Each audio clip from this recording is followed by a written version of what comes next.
想知由2020到2026珠海樓價跌咗幾多？一條數據講晒。最保值係橫琴以及香洲主城區6年正跌12個點到18個點。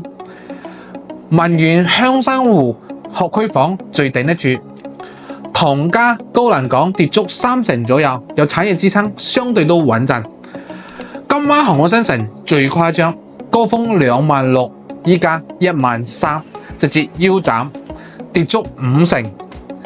跌幅冠軍一定係斗門，全區平均跌咗42%。重點講下湖心路，當年開盤價22000、24000，依家8000幾有得交易。